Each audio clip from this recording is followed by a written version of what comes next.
Hello दोस्तों, आप सभी का बहुत बहुत स्वागत है। आज का टेस्ट पेपर जो है काफ़ी इंपॉर्टेंट है। ये 20 क्वेश्चन का टेस्ट होने जा रहा है, ठीक है। तो आपको बैक टू बैक सभी का कमेंट में आंसर करना है। तो चलिए टेस्ट शुरू करते हैं। दोस्तों, आप अगर हमारे चैनल पे न्यू है तो चैनल को सब्सक्राइब करके बेल आइकन प्रेस जरूर कर लीजिए। तो सबसे पहला जो क्वेश्चन है वो है कि रजिया सुल्तान किसकी बेटी थी। ठीक है, तो रजिया सुल्तान किसकी बेटी थी? अल्तमस यानी इल्तुतमिश की, कुतुबुद्दीन ऐबक की, नसीरुद्दीन की, या फिर बलबन की। ठीक है, तो किसकी बेटी थी? तो आप लोग इसका आंसर कीजिए कमेंट में। बहुत बढ़िया। तो इसका करेक्ट आंसर हो जाएगा अल्तमस यानी कि इल्तुतमिश की। ठीक है, तो जिनका ए है बिल्कुल करेक्ट है। अब चलते हैं नेक्स्ट क्वेश्चन।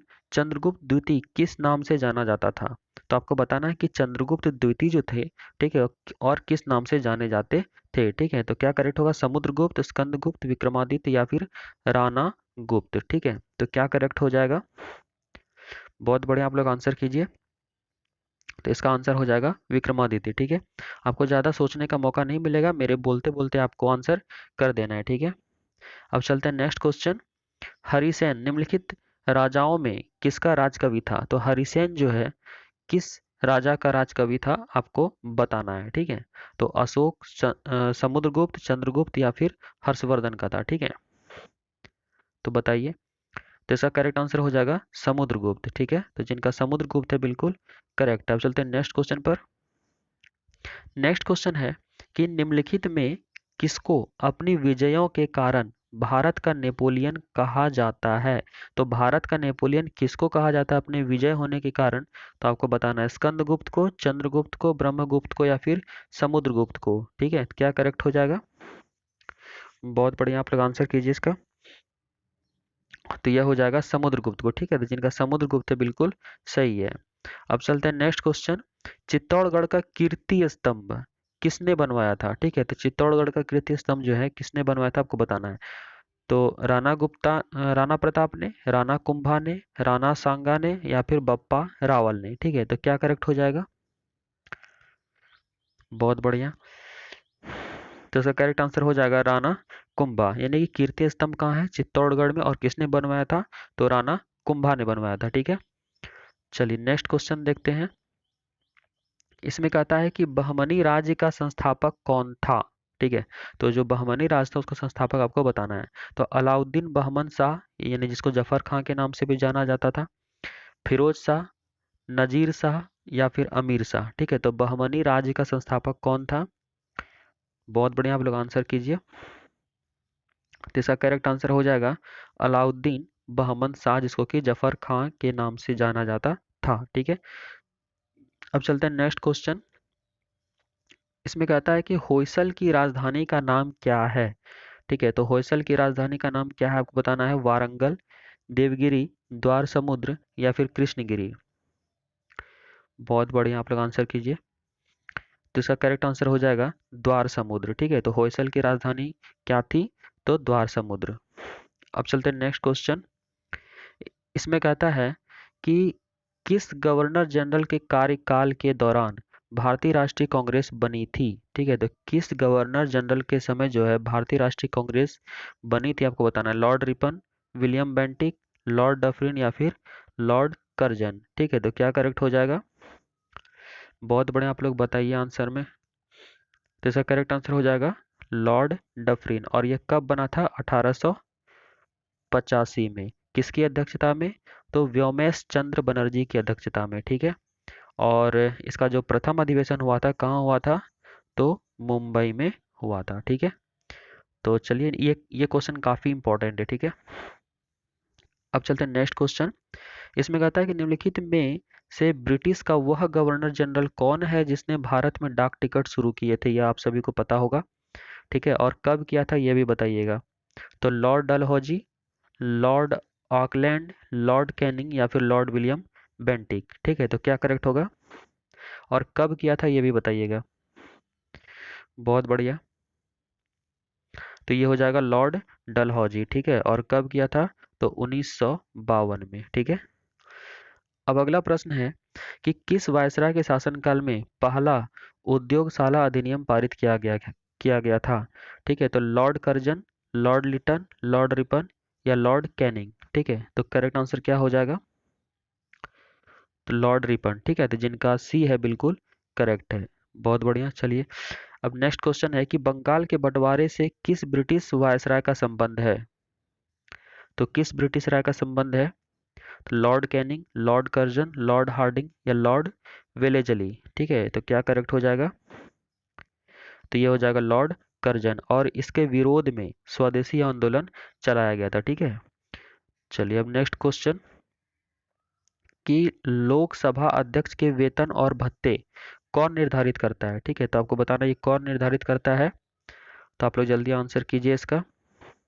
राष्ट्रपति करेगा, वेतन आयोग करेगा, मंत्रिमंडल करेगा या फिर संसद करेगा? ठीक है, तो कौन करेगा? तो ये संसद करेगा, ठीक है। और किस आर्टिकल में ये बताया गया है इसके बारे में? तो आर्टिकल 97 में बताया गया है, ठीक है। अब चलते हैं नेक्स्ट क्वेश्चन पे। इसमें कहता है कि संसद और संविधान जो है किस चीज का साधन नहीं है? ठीक है, तो विधिक न्याय का, राजनीतिक न्याय का, आर्थिक न्याय का या फिर सामाजिक न्याय का? तो क्या करेक्ट हो जाएगा? बहुत बढ़िया। तो इसका करेक्ट आंसर हो जाएगा विधिक न्याय का, ठीक है, यानी कि संसद और संविधान जो है विधिक न्याय का साधन नहीं है। अब चलते हैं नेक्स्ट क्वेश्चन पे। इसमें कहता है कि वह प्रधानमंत्री कौन है जिन्होंने अपने कार्यकाल के दौरान संसद के अधिवेशन सत्र में भाग नहीं लिया? ठीक है, तो वह कौन से प्रधानमंत्री थे जिन्होंने कि अपने कार्यकाल के दौरान में संसद के सत्र में भाग नहीं लिया था? तो A B Vajpayee, Chandrashekhar, VP Singh या फिर चौधरी चरण सिंह, ठीक है, तो क्या करेक्ट हो जाएगा? तो यह हो जाएगा चौधरी चरण सिंह, ठीक है। अब चलते हैं नेक्स्ट क्वेश्चन। यह कथन किसका है? मनुष्य स्वतंत्र पैदा होता है लेकिन सदा जंजीर से बंधा रहता है। तो यह स्टेटमेंट जो है किसने दिया था आपको बताना है। लॉक ने, रूसो ने, बेंथम ने या फिर रॉबर्ट मिल ने, ठीक है, तो किसने दिया था? आंसर कीजिए आप लोग। तो इसका करेक्ट आंसर हो जाएगा रूसो ने। अब चलते हैं नेक्स्ट क्वेश्चन पर। वह प्रधानमंत्री कौन था जिसे संसद ने मतदान द्वारा अपदस्थ कर दिया था? ठीक है, तो वह प्रधानमंत्री कौन थे जिसे कि संसद ने अपदस्थ कर दिया था मतदान के द्वारा? ठीक है, तो इंदिरा गांधी या फिर मुरारजी देसाई या बीपी सिंह या फिर चंद्रशेखर, ठीक है, तो क्या करेक्ट हो जाएगा? बहुत बढ़िया, तो ये हो जाएगा वीपी सिंह। चलिए बहुत बढ़िया, आप लोग जिनका सी है बिल्कुल सही है। अब चलते हैं नेक्स्ट क्वेश्चन। किसी न्यायाधीश को एक उच्च न्यायालय में से दूसरे में स्थानांतरित करने का अधिकार निम्नलिखित में से किसको है? ठीक है, तो किसको है? आप लोग आंसर कीजिए। भारत के मुख्य न्यायमूर्ति को, भारत के राष्ट्रपति को, भारत के विधि मंत्री को या फिर केंद्रीय मंत्रिमंडल को, ठीक है। चलिए इसका करेक्ट आंसर हो जाएगा भारत के राष्ट्रपति को, और यह मुख्य न्यायाधीश के परामर्श पे करता है, ठीक है। और किस आर्टिकल में बताया गया इसके बारे में? तो 222(1) में, ठीक है। अब चलते हैं नेक्स्ट क्वेश्चन। इसमें कहता है कि नक्शों पर क्षेत्रफल मापने के लिए प्रयुक्त यंत्र को कहते हैं।